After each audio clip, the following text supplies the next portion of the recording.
እግዚአብሔር የነበርክ እስከ ዛሬ የሚል አምላክ አይደለም። ረስቶልህ ማለት ምን አንተ ብታስተውሰው ማያስተውሰው ልክ እኮ እና አውቆም ይረሳልህ ማለት ነው። እጁን የዘረጋ አምላክ ሁሌም ለመቀበል ዝግጁ የሆነ አምላክ እንዳላችሁ አስቡ ነው ማለት የመጀመሪያው ነገር። በቃ እሱ በቃ እግዚአብሔር ቅርብ ነው፣ እግዚአብሔር ቸር ነው፣ መሐሪ ነው። ከምታስቡት በላይ እንደኔ ሆደ ቡቡ ምትለው ሰው አላ ስፍስፍ የሚሉ እናቶች እንግዲህ ከነሱ እናቶች በላይ ነው ካልኩ እንዴ ሊሆን እንደሚችል አስቡ። ተአምር ነው የተባለው ሄዶ ቀራጮችን አቅፎ ከሴተኛ አዳሪዎች ጋር ቁጭ ብሎ ሲያወራቸው ሳዩ አይሁዶች ከደነገጡት በላይ በጣም የደነገጡት ኃጢአተኞቹ ናቸው። ግራ ገብቷቸዋል። የለማ እንደዚህ አይነት ሰው አይሁዳዊ ሆኖ የለም። በአንድ ሰው ኤክስፒሪየንስ ምክንያት አሁን ብዙ ካህናትን ጀጅ የሚያደርግ ሰው አለ። ብዙ የንስሐ አባት እንዲጠይቁኝ እንዲያርጎ ብሎኝ ምናምን የሚል በቃ ኦብቪየስሊ ታዲያ ሰይጣን በሱ ካልፈተነ በምን ሊፈተነ ነው ታዲያ? ጥለኸው እየመጣህ እኮ ነው ማለት እዛ ጥለኸው አንተ አታዋጣኝም እግዚአብሔር የሚያዋጣኝ ብለህ ስትመጣ ያለው ብቸኛ አማራጭ በዛ ሰውዬ ሊፈተነ ነው። አንተ ምን ያርግህ ታዲያ? ያደረግኩን ትንሽ ነገር የሚቆጥርልህ አምላክ እውነት የሆነ ቀን በቃ አስበው እንደዚህ የሆነ አማራጭ መንገድ እያለ አይ በዚህ በኩል ቤተክርስቲያን አለ ተሳልሜ በዛ ዞራለሁ ማለትን ይቆጥርላል። እኔም በጣም ልጠይቅ ፈልገው ነገር ችግር እኮ ነው ቲክቶክ ላይ የምናየው ነገር እኔ አሁን ማን ነው ሰላም ይሆን በዚህ ጊዜ ደስተኛ ነኝ ሆና የሚል መልእክት አይቻለቅ። በሚያሳዝን ክላሲካል ማን ነው እንደኔ ብቸኝነት የሚሰማው ማን ነው እንደኔ እንትን ምናምን እኔም ሳይለንት ሪፖስትድ ምናምን ነው እንጂ እኔ ሰላም የሆነ ሰው አግኝቻለቅ። ሰው እንዴት ዳን ተብሎ ይለመናል? አስብ እንግዲህና አይ ይሄ የኃጢአት ህይወቴ መኪና ሰጥቶኛል፣ ቤት ሰጥቶኛል፣ እያኖረኝ ነው እስከ ህይወት ፍጻሜ ድረስ የሚሆን ገንዘብ ሰጥቶኛል፣ የሚያጓጓ ህይወት አለኝ ብሎ የሚመልስ አንድ ሰው በእርግጠኝነት የለም። በጣም የደነቀኝ አንድ አባት ሲሉ ይሄ ትውልድ እኮ በጣም የሚያሳዝን ነው። ሰይጣን እንኳን የናቀው ትውልድ ነው።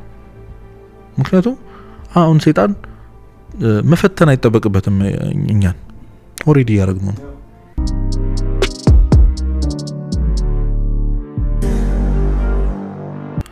አንደኛ እግዚአብሔር እጁን የዘረጋ አምላክ እንደሆነ በጣም ይደንቀኛል። አዲስ አበባ ልደታ መድኃኔዓለም ካየው ልክ ስትገባ እጁን በሰፊው የዘረጋ መድኃኔዓለም ቀጥታ ይታያል። ሁሌ እንደዛ ነው እግዚአብሔር፣ ሁሌ እንደዛ ነው በቃ። እና እንዴት ነው ስትረቀው የራቀው በጣም 1000 ስቴፕ ና ሊሆን ይችላል 1000 እርምጃ ሊሆን ይችላል የራቀው እግዚአብሔር። ወደሱ ለመመለስ ያንን 1000 እርምጃ መራመድ የለብን ባይዘ ፊትህ ማዞርች የሚጠበቅበት ቆም አለ አጠገብ እና ጌታ ቅርብ ነው ብሏል ቅዱስ ጳውሎስ። እና በጣም ብዙ ሰው ኦብቪየስ ነው በጣም ብዙዎቻችን የራቅነው ርቀቱ በጣም ሩቅ ነው። በቃ ከእግዚአብሔር የራቅንበት መንገድ እኔ አንዳንዴ ያለው በጣም በቃ አሰበራለሁ። አሁን ጊዜማ ምናምን በጣም ደስ የሚል ፖስት ሲደረግ ውስጥ ምን ሆኜ ነው ግን እንደዚህ ከእግዚአብሔር የራቅኩት የሚሉ ወጣቶች አሉ። 6 ዓመት ሆነ ቤተክርስቲያን ከሄድኩ የሚሉ ሰዎች አሉ። 6 ዓመት ግን አይፈጅብህም ወደ ቤተክርስቲያን ለመመለስ። አይገርም? ምን በጣም ይደንቀኝ እሱ ነው። ከእግዚአብሔር ለመራቅ የወሰድከውን ጊዜ ለመቅረብ ደግሞ አይወስድብህም ማለት ሞመንት ተበቃለች። ያንን ስታምን አሁን ይሄን ሲሰማ ሰው ይነሳሳል ውስጡ በቃ ተስፋ ይሰማዋል። እግዚአብሔር የነበርክ እስከ ዛሬ የሚል አምላክ አይደለም። ረስቶልህ ማለት ምን አንተ ብታስተውሰው ማያስተውሰው ልክ እኮ እና አውቆም ይረሳልህ ማለት ነው። ስትመጣ እንደ አዲስ የሚቀበል ተዛይለም ያቺን በግ ሲፈልግ እኮ ስንት ተራራ ወጥቷል። ስንት ተራራ እንዴ በጣም ብዙ እረኛው ብዙ ነገር ሆኗል። ጭርሻሊ ጉድጓድ ተንጠልጥላ አገኛት። እግሯ ተሰብሯል። እንደ መግረፍ እንደ መቆጣት እንደ ማማረር በዝናብ በጭቃ የፈለጋት አምላክ ተከሽዋል የተሸክሞ መለሳት። ተሸክማት አስቡ። እና አንተ በድለው እሱ ይፈውሳል። አንተ አሳምመው ሐኪሙ እሱ ወይኔ አምላኬን በደልኩት ብለን እንሰበራለና ማለት እንዴ ነው። ከበዳይ መቼም ተበዳይ በጣም ይጎዳል። ያን ሁሉ የፍቅር ነገር አድርጎልን የፍቅር ተግባር አድርጎልን እስከ መስቀል ድረስ ታምኖልን ኃጢአት ስንሰራው ከሱ ተቃራኒ ይሄድ ነው። ይሄ መቼም ያሳምመዋል ኦብቪየስሊ በጣም ህመሙን ደግሞ ልናውቀው አንችልም እኛ። እግዚአብሔር አሁን በእኛ ኃጢአት ምክንያት ይሄ ትውልድ እንደዚህ በመሆኑ እነዚህ ወጣቶች እንደዚህ በመሆናቸው እኛም እንዲህ በመሆናችን የሚሰማውን ስሜት ሊገባን አይችልም። ግንስ መለስ ብለህ ደግሞ ምን አይነት ሰው ነኝ ብለህ የሚሰማን ህመም የሚገርም የተበደለው ራሱ ክርስቶስ መጥቶ ያከምልሃል። እና እጁን የዘረጋ አምላክ ሁሌም ለመቀበል ዝግጁ የሆነ አምላክ እንዳላችሁ አስቡ ነው ማለት የመጀመሪያው ነገር። በቃ እሱ በቃ እግዚአብሔር ቅርብ ነው፣ እግዚአብሔር ቸር ነው፣ መሐሪ ነው። ከምታስቡት በላይ እንደኔ ሆደ ቡቡ ምትለው ሰው አላ ስፍስፍ የሚሉ እናቶች እንግዲህ ከነሱ እናቶች በላይ ነው ካልኩ እንዴ ሊሆን እንደሚችል አስቡ። አንዳንድ ሰው በጣም ሩቅ ያለ ሰማይ ላይ ያለ በጣም ግሬስ የሞላው እግዚአብሔር ይሄ እንዴ ነው ዙፋን ላይ ተቀምጦ ትእዛዝ የሚያስተላልፈው አምላክ ማን ይመስለዋል? ግን ላንተ እሱ አይደለም ነው። እንደዛ ነው እኮ አምላክ ግን ሞገሱን ሳይተው ደግሞ በፍቅር የታመነ አምላክ ነው። አስበው እንግዲህ ከኃጢአተኞች ጋር ቁጭ ብሎ የሚበላ የሚጠጣ። ከዛ ጠየቁት እኮ ግራ ገብቷቸው ማንም አይቀርባቸውን ሰዎች። እነዛ ሰዎች እንግዲህ የመጀመሪያቸው ነው የሆነ አይሁዳዊ መሰለ ሰው እንደ አይሁድ የለበሰ ሰው። ስለዚህ ሳምራዊቷ እኮ አንተ አይሁዳዊ ስትሆን ሳምራዊት ከመሆን ከኔ ውሃ እንዴት ትለምናለህ ያለችው አይሁዳዊ ነኝ ብሎ ታውቋት ሳይሆን በአክሰንቱ በሚናገረው አክሰንትና ባለባበሱ አይተው እና ተአምር ነው የተባለው። ሄዶ ቀራጮችን አቅፎ ከሴተኛ አዳሪዎች ጋር ቁጭ ብሎ ሲያወራቸው ሳዩ አይሁዶች ከደነገጡት በላይ በጣም የደነገጡት ኃጢአተኞቹ ናቸው። ግራ ገብቷቸዋል። የለማ እንደዚህ አይነት ሰው አይሁዳዊ ሆኖ የለም እና በረት ተወልዷል። ምን ከዚህ በላይ ምን አለ? የት ይቅረብ ከዚህ በላይ ወዴት ይደለም? በአህያ ላይ ተቀምጦ መጥቷል። ዛሬ በምንቃት ላይ እና ምን እኔ በቃ አንድ ስቴፕ ነው እሱ። አሁን ምን መሰለ እኔ እንደው ጌታ እንደው ነጻ ፍቃድ እኮ ሰጥቶን እኮ አሁን የተቸገርነው እዚህ ጋር ነው። በቃ እግዚአብሔር እጅህን ጎትቶ በጣም ስለሚወድህ አሁን አባትህ ይወድሃል። አልፈልግም ብለህ ከቤት ወጣ ፈልጎ ያመጣል። እየቀጠቀጠም ቢሆን ያመጣል። ባይዜ ከዛ ሊጠላ ምናምን የሚጠላ ይመስልሃል ምናምን፣ ግን በቃ ስለሚወድህ አንተን ማጣት ስለማይፈልግ አንተ የሌለበት ቤት ውስጥ መኖር የማይፈልግ አባት ካለበት ጎትቶ ያመጣል። አባት ስለሆነ እግዚአብሔር ግን ነጻ ፍቃድ ሰጥቷል እንደፈለክ እንድትሆን። ስለዚህ ጌታው ይፈልጋለሁ ካላልከው በስተቀር እጅህን መንካት አይችልም። አይገርም? ፈጥሮ አይደንቅም? ምን አይነት ፍቅር ነው ግን! እኔ ሰው እንዴት ነው ያለ ሪሞት ሮቦት ትፈጥራለህ? የለም እኮ እሱ ግን መቆጣጠር የለውም። በቃ ፈጥሮ ተወን ለራሳችን ነጻ ፍቃድ አለና መጥቶ አቅፎ ጎትቶ እንዳይወስድህ አትፈልግም። ከፈለክ በጣም ቅርብ ነው።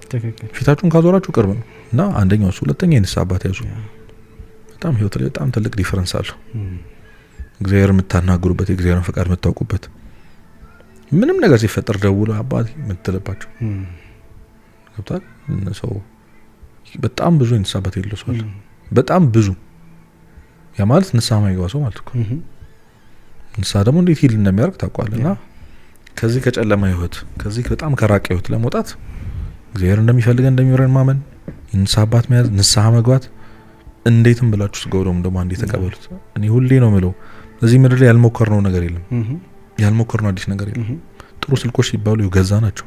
ምን የተለየ ነገር አለ? ምግብ ቲክቶክ ላይ አይተን ያልሞከርነው አለ?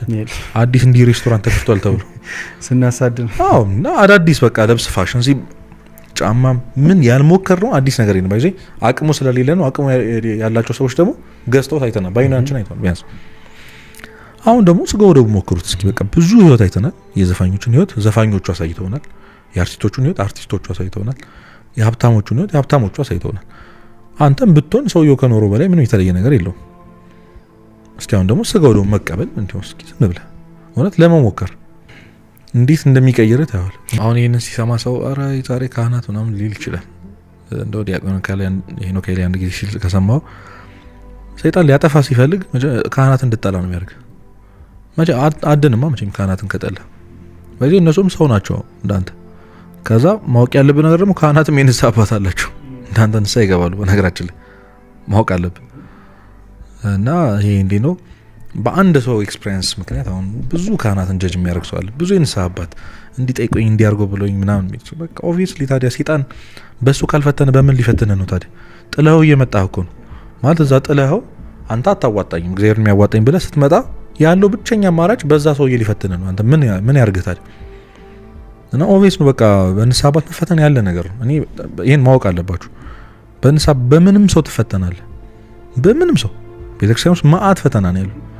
እቺ አስደንገጠን ብርግግ ብለው ወርቀው አሁን ንስሐ አባት ላለመያዝ ትክክለኛ ምክንያት አሳማኝ ምክንያት አድርጎ የሚቆጥሩ ሰዎች አሉ። እኔ ደግሜ ንስሐ አባት ገባ ያ የንስሐ አባት አንተን የበደለ የንስሐ አባት እኮ ንስሐ ገብቶ ስጋው ተቀብሎ መንግስተ ሰማያት ይገባል። አንተ በሰውየው ምክንያት በዛ ካህን ምክንያት በቃ ጠፍተሃል። እግዚአብሔር በነገራችን ላይ በአንተ ምክንያት ነው የጠፋው፣ ንስሐ አልገባም። ስለዚህ መቼም አንድ ካህን እንትን ብሎበት ነው ምናምን ብሎ የሚያስተባብልልህ አምላክ እንዳይመስልህ በነገር ማወቅ አለብህ። ይሄንን የለም እንደዚህ መንግስተ ሰማያትን አትወርስም። ንስሐ ካልገባ ስጋው ደግሞ ካልተቀበልክ አትወርስም መንግስተ ሰማያትን። በምድር ያለው ህይወት መቼም መልካም አይሆን።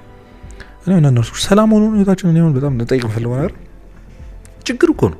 ቲክቶክ ላይ የምናየው ነገር እኔ አሁን ማን ነው ሰላም ይሆነው በዚህ ጊዜ ደስተኛ ነኝ ሆና የሚል መልእክት አይቻለቅ። በሚያሳዝን ክላሲካል ማን ነው እንደኔ ብቸኝነት የሚሰማው? ማን ነው እንደኔ እንትን ምናምን እኔም ሳይለንት ሪፖስትድ ምናምን ነው እንጂ እኔ ሰላም የሆነ ሰው አግኝቻለቅ። እና ምንድነው ስጋው ደግሞ እንድትተው ያደረጋችሁ? የሚያጓጓ ህይወት እኮ የለም። እኔ እንኳን ቢሆን አሁን ድሮ ምን መሰለ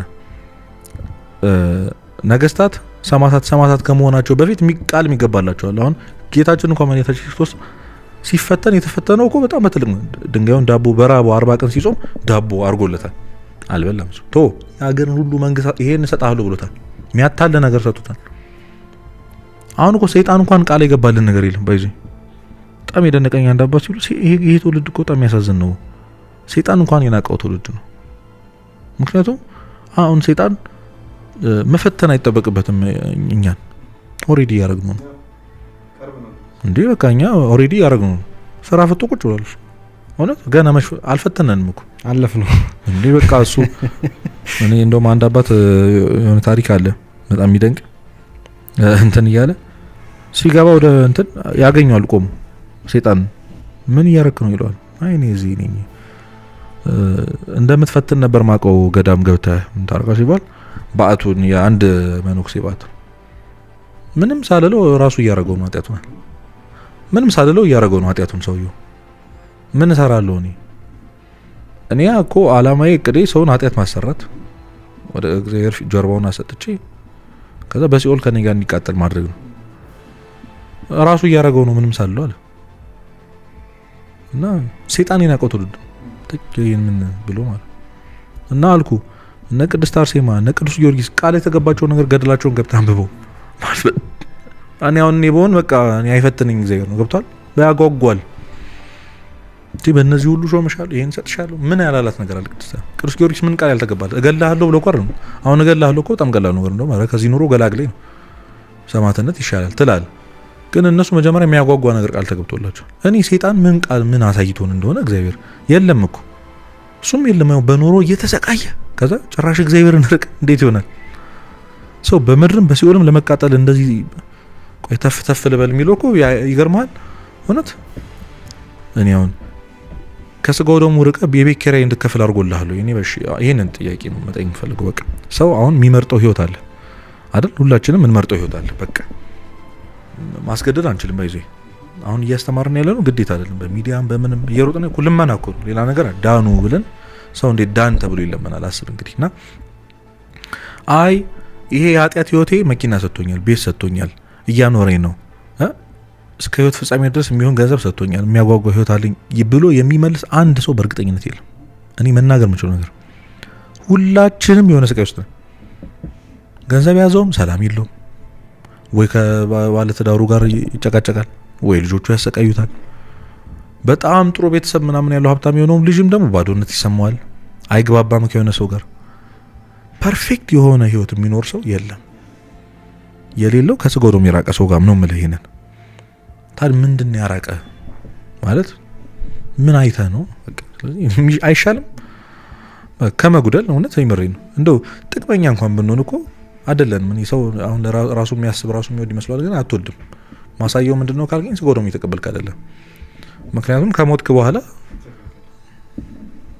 አትወዶም ራስህን። ሰው ራሱ ላይ ራሱ ጨክኗል። እንደዛ ነው የሚሰማኝ እንዳላረዘም። ሰው ማሰብ ያለበት ፕራክቲካል ህይወት እንደሆነ ነው ክርስትና። በቃ በድግግሞሽ ይሄ እንዴ ፐርፌክት ለምን እንደሆነ አላውቅም። በአንዴ አስቀዳሽ፣ በአንዴ ቆራቢ፣ በአንዴ ንስሐ ገቢ፣ በአንዴ ጸሎተኛ ምናምን እንድትሆን የሚጠበቅብህ ህይወት የለም።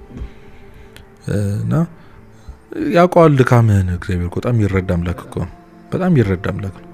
ሰዎች ለምን ይሄን እንደማይገባቸው አላውቅምና ያደረኩን ትንሽ ነገር የሚቆጥርልህ አምላክ እውነት የሆነ ቀን በቃ አስበው እንደዚህ የሆነ አማራጭ መንገድ እያለ አይ በዚህ በኩል ቤተክርስቲያን አለ ተሳልሚ በዛ ዞራለሁ ማለትን ይቆጥርላል እንዴ? ምን ከዚህ በላይ ምን ፈልጋለህ አምላክ?